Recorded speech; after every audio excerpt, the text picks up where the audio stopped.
आज हम आपको हनुमान जी के पुत्र की अनसुनी कथा सुनाएंगे और वो भी बताएंगे कि किस तरह हनुमान जी के पसीने की एक बूंद से उनके पुत्र का जन्म हुआ था।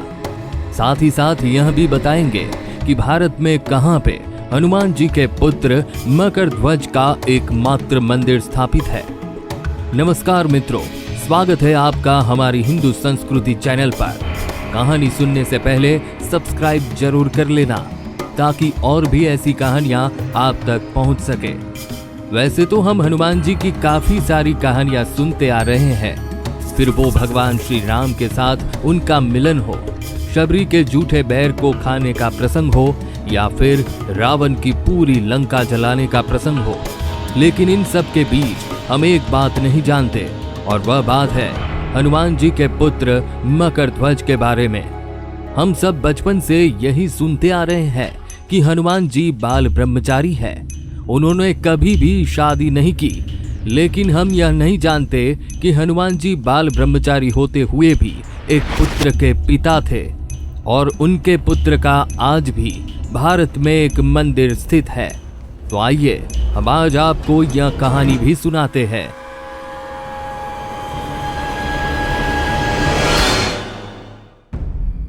हम आपको उलझी सुलझी बातों में नहीं ले जा रहे हैं, सीधे ही चलते हैं हनुमान जी के पुत्र मकरध्वज का जन्म कैसे हुआ इसकी कहानी तक। हिंदू पौराणिक कथा अनुसार मकरध्वज हनुमान जी के पुत्र ही थे और उनका एकमात्र मंदिर गुजरात में स्थित बेट द्वारिका में स्थापित है। धार्मिक ग्रंथों में बताया गया है कि लंका को जलाने के बाद जब हनुमान जी अपनी पूंछ में लगी आग को बुझाने के लिए समुद्र में गए, उस दौरान उनके शरीर की अत्यधिक गर्मी बढ़ गई।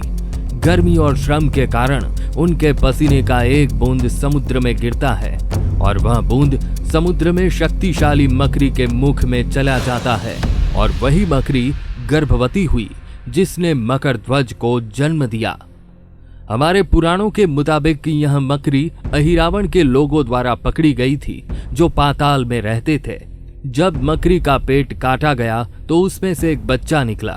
तभी वहां पे मौजूद लोगों ने मकड़ी के नाम से ही उनका नाम मकरध्वज रख दिया। उसके बाद अहिरावण ने उस बालक की शक्ति और वीरता को देखते हुए उसे अपने राज्य के द्वार की रखवाली का काम सौंपा। किस तरह हुआ हनुमान जी का अपने पुत्र से मिलन? आपको ताज्जुब यह होगा कि जब अहिरावण राम और लक्ष्मण को पाताल में ले गया तो हनुमान जी ने उनकी रक्षा के लिए उनका पीछा किया, लेकिन पाताल के द्वार पर हनुमान जी को एक आधे बंदर और आधे मछली जैसे प्राणी ने चुनौती दी। उतना ही नहीं, उन्होंने खुद को वीर हनुमान के पुत्र मकरध्वज के रूप में पहचाना। यह बात सुनकर हनुमान जी सोच में पड़ गए। फिर हनुमान जी ने मकरध्वज से पूछा कि मैं स्वयं हनुमान हूँ और जन्म से ही ब्रह्मचारी हूँ। फिर सोच में डूबे हनुमान जी ने ध्यान लगाया तो उसको मकरध्वज के जन्म के बारे में पता चला। उसके बाद मकरध्वज ने अपने पिता से आशीर्वाद तो लिए, लेकिन पाताल लोक में जाने नहीं दिया और चुनौती दी, जिसके बाद हनुमान जी ने मकरध्वज को अपनी ताकत से बांध दिया और भगवान राम और लक्ष्मण को बचाया। साथ ही अहिरावण का वध भी किया। ऐसा कहा जाता है कि अहिरावण के वध के उसके बाद भगवान श्री राम ने मकरध्वज को पाताल लोक का राजा बना दिया। हमारे पुराणों में ऐसा भी बताया गया है कि जेठवा कुल के क्षत्रिय खुद को मकरध्वज के वारिस मानते हैं, क्योंकि मकरध्वज के दो पुत्र मोरध्वज और जेठी ध्वज थे।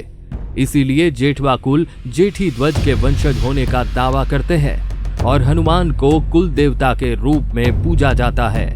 इसके वंशज आज भी गुजरात के काठियावाड़ और पोरबंदर में स्थित होने की बात है। गुजरात में है मकरध्वज का 500 साल पुराना मंदिर।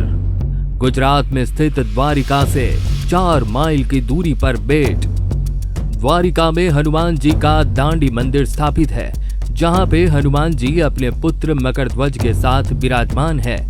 ऐसी मान्यता है कि यहाँ पे बिना हथियार के ही हनुमान जी और उनके पुत्र मकरध्वज 500 साल से विराजमान है और जो भी लोग यहाँ अपनी मन्नत मानते हैं उनकी मन्नत मकरध्वज पूर्ण करते हैं। तो यह थी हनुमान जी के पुत्र की कहानी। ऐसी ही हमारी हिंदू धर्म की कहानियां सुनने के लिए एक बार हमारी चैनल को सब्सक्राइब करके बेल आइकन बजाना मत भूलना।